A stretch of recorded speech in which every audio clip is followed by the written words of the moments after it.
अस्सलाम वालेकुम नाज़रीन। शाह महमूद कुरैशी साहब की एक और केस में गिरफ़्तारी हो गई है। वो किस केस में हुई है वो भी बताएंगे। इमरान खान और तो फवाद चौधरी पर कल फ़र्द जुर्म आयद होगी एक और केस में।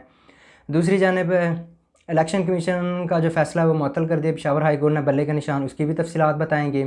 PTI ने एक तौहीन अदालत की दरख्वास्त भी दायर कर दी है, वो किसके ख़िलाफ़ है, ये तमाम तर तफसीलात हम आज आपको इसी व्लॉग में बताएंगे। और नून लीग जो एक गलत इक़दाम उठाने जा रही है उसकी भी हम बारे में अपना तज्ज़िया शेयर करेंगे। तो नाज़रीन, सबसे पहले ये है कि इलेक्शन कमीशन ने जो अहम ख़बर आपको देते चले कि वो PTI का बल्ले का निशान जो है उनको वापस दे दिया है। इलेक्शन कमीशन का फ़ैसला मुअत्तल कर दिया है। जुम्मे वाले दिन इलेक्शन कमीशन ने इंट्रा पार्टी इलेक्शन को कलअदम करार देकर PTI से बल्ले का निशान वापस ले लिया था।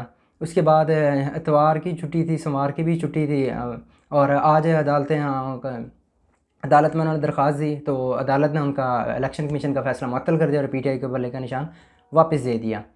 दूसरी जानिब शाह महमूद कुरैशी की जो है वो एक और केस में गिरफ़्तारी डाल दी गई है। वो 3 MPO के ऑर्डर जारी किए हैं डिप्टी कमिश्नर साहब ने।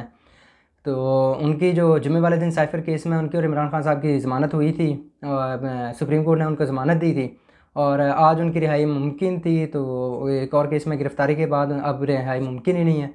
रोबकार का तमाम तर जो कार्रवाई मुकम्मल हो चुकी थी। जज अबुल हसनात ज़ुल्करनैन साहब जो हैं ऑफिशियल सीक्रेट एक्ट का जो केस चल रहा था और उसके जो जज थे उस केस में, तो उनके दस्तखत रहते थे। उनके दस्तखत के बाद अब वो रिहाई मुमकिन ही नहीं रही। खैर, अब देखते हैं अब क्या बनता है आगे। हालांकि काफ़ी सारे इन्हीं जो डिप्टी कमिश्नर है इरफान नवाज़ मेमन साहब के ख़िलाफ़ जो है तौहीन अदालत चल रही है, जिसकी जो जस्टिस बाबर सत्तार हैं जो वो समाअत कर रहे हैं। और वो 16 जनवरी से बाकायदा उन्होंने एक तो ऑर्डर जारी किया था कि 16 जनवरी से बाकायदा रोज़ाना की बुनियाद पर होगी केस की समाअत। दूसरी जानब जो इमरान खान और फवाद चौधरी पर कल तौहीन इलेक्शन कमीशन केस में फ़र्द जुर्म आयद होगी और इसकी काज लिस्ट जारी कर दी गई है और ये केस कल अडयाला जेल में ही इसकी कार्रवाई होगी। तो ये 3 तफसीलात आ गई। इसके बाद हम जाते हैं नून लीग की तरफ। नून लीग क्या गलती कर रही है। जो गुज़िश्ता साल इलेक्शंस हुए थे, ज़िमनी इलेक्शंस जो 17 हलकों में हुए थे, इमरान खान ने उन 17 हलकों से ही इलेक्शन खुद लड़ा था। उसमें नून लीग के हारने की एक ये भी वजह थी कि उन्होंने अपना जो नज़रियाती और पुराना कारकुन है ना उसको नज़रअंदाज किया था। वो नाराज़ था और जिस वजह से उनको ये भी एक नाकामी की वजह थी। दूसरा, उनकी अपनी जो PDM की हुकूमत की कारकर्दगी थी वो भी उनके सर थी। उसके बाद अब भी वही सीन आ रही है। अभी ज़राए से खबर मिली है कि नून लीग के अंदर पार्टी टिकटों के ऊपर इख्तलाफात चल रहे हैं। तो ये इख्तलाफात हैं कि बाज़ औक़ात कुछ थे जिनसे शहबाज शरीफ साहब ने वादे किए थे और नवाज़ शरीफ साहब ने भी। तो अभी तक की इतलात के मुताबिक जो है ना वो इनका ना एक जो इनके अहम और पुराने कारकुन हैं अभी तक उनको भी टिकट जारी नहीं की गई। और इसके बाद इन पुराने कारकुनों को नज़रअंदाज करना नून लीग की शिकस्त के लिए एक ये भी अहम फैक्टर हो सकता है, क्योंकि जब वो कारकुन नाराज़ होगा तो वो अपनी पार्टी की वर्किंग ही नहीं करेगा। जब वर्किंग ही नहीं होगी तो उसके नताइज क्या निकलेंगे, कारकुनों को मोबिलाइज़ कौन करेगा, ये भी एक फ़ैक्टर है। तो वो बाकी अभी देखते हैं क्या बनता है। अभी तक टिकटों के फ़ाइनल कोई चीज़ नहीं हुई है। जो है जब 13 तारीख को आखिरी तारीख है इलेक्शन कमीशन की कि जो अपने पार्टी टिकट जमा कराएंगे तो उसके बाद ही फाइनल होगा कि कौन रह गया कौन नहीं।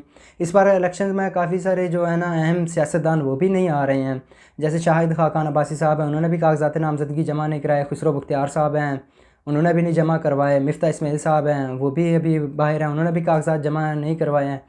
तो ये इलेक्शन थोड़ा पाकिस्तान की तारीख़ का दिलचस्प भी होने लगा है और उसकी वजह ये है कि 2013 और 2018 में जो कागजात नामज़दगी हैं उससे ज़्यादा इस साल इलेक्शन में जो कागजात नामज़दगी जमा हुए हैं जो कि रिकॉर्ड हुए हैं। 2018 में थे 21,000 समथिंग थे और अब जो हुए हैं कागजात नामज़दगी जमा वो 27,000 है, इससे भी ज़्यादा। और इनमें सबसे ज़्यादा तादाद है जो PTI के सबसे ज़्यादा जो उम्मीदवार हैं उन्होंने जमा करवाया, उनकी 2400 है। उसके बाद नून लीग है वो 2100 के साथ है, फिर पीपल पार्टी है, उसके बाद TLP है। तो इलेक्शन देखने वाला होगा। जितना कारकुन ज़्यादा बाहर निकलेगा उतना ही इलेक्शन का जो टर्न आउट है वोटर टर्न आउट है वो ज़्यादा होगा। और अब देखते हैं इलेक्शन में क्या बनता है।